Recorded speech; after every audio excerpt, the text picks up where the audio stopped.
कांग्रेस के बड़बोले नेता पवन खेड़ा का जेल जाना लगभग तय हो चुका है। सुप्रीम कोर्ट के बाद अब गुवाहाटी हाई कोर्ट ने खेड़ा को फटकार लगाई है। यह देखकर यही लगता है कि सीएम हेमंता बिस्वा शर्मा की बात सच हो रही है कि वो पवन खेड़ा का पेड़ा बनाएंगे। मेरा चुनाव जीतने के लिए ये सब नहीं सही है, लेकिन कांग्रेस का लोग फालतू है, अकल नहीं। राहुल गांधी भी पागल है, ये पवन खेड़ा उससे भी ज्यादा पागल है। अब लीगल एक्शन भी लिया है। लीगल एक्शन तो चलेगा ही, लेकिन और एक एक्शन में लेने जा रहा हूँ, बाद में बताऊंगा। पवन खेड़ा को मैं पवन पेड़ा बना दूंगा। गुवाहाटी हाईकोर्ट में जमानत याचिका खारिज होने के बाद से कांग्रेस नेता पवन खेड़ा की मुश्किलें बढ़ती नजर आ रही हैं।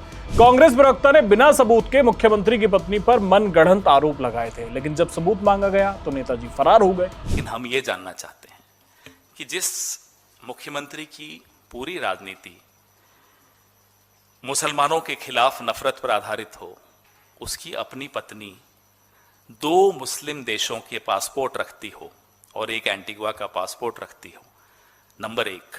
नंबर 2, हम ये जानना चाहते हैं क्योंकि भारत के कानून के हिसाब से आप ड्यूअल सिटीजनशिप यानी कि दोहरी नागरिकता नहीं रख सकते। हम ये जानना चाहते हैं कि क्या रिनिकी भूया शर्मा भारत का पासपोर्ट भी रखती हैं? Is she a citizen of India also? Because we have shown you 3 passports. One is the golden pass of UAE, Abu Dhabi, issued in Abu Dhabi. It is a living document, not an expired document. Number 2, Egypt, living document, living passport, not an expired passport. Number 3, Antigua Barbuda, living passport, not dead, not expired. How can an Indian national have 3 passports of 3 different countries? Himanta Biswa Sarma ने खेड़ा के बयान को लेकर मानहानि का case दर्ज करा दिया। अब खेड़ा ठहरे बड़ी राजनीतिक पार्टी के मुख्य प्रवक्ता, वकीलों की फौज खड़ी हो गई। अभिषेक मनु सिंघवी अग्रिम जमानत के लिए सीधे देश की सबसे बड़ी अदालत सुप्रीम कोर्ट पहुंच गए, लेकिन वहां भी फर्जीवाड़ा कर दिया। हाल ये कि सुप्रीम कोर्ट ने जमकर फटकार लगाई, कहा कि जब डॉक्यूमेंट ही गलत जमा कर रहे हो तो हम आप पर भरोसा क्यों करें, और इतने सामान्य केस के लिए पहले हाईकोर्ट जाइए।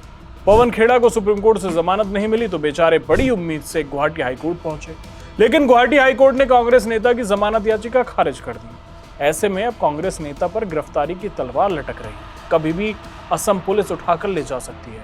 कांग्रेस के सीनियर मेंबर को बचाने की सारी कोशिशों के बावजूद जेल की यात्रा करनी पड़ सकती है। आपको बता दें कि पवन खेड़ा ने असम के मुख्यमंत्री की पत्नी रिंकी भूया शर्मा पर कई पासपोर्ट और विदेश में संपत्तियां रखने का आरोप लगाया था। गुवाहाटी हाईकोर्ट में न्यायमूर्ति पीजे सैकिया ने जमानत याचिका पर 3 घंटे तक सुनवाई की।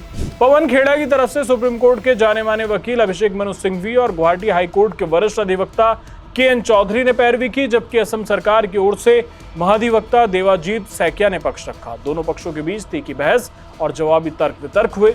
इस दौरान पवन खेड़ा के वकील ने तर्क दिया था कि कांग्रेस नेता का देश से भागने का कोई खतरा नहीं है और उन्हें गिरफ्तार करने की कोई जरूरत नहीं है, लेकिन इसके बाद भी कोर्ट ने याचिका खारिज कर दी। इसके बाद अब देखना होगा कि पवन खेड़ा को पुलिस कब गिरफ्तार करती है। धन्यवाद।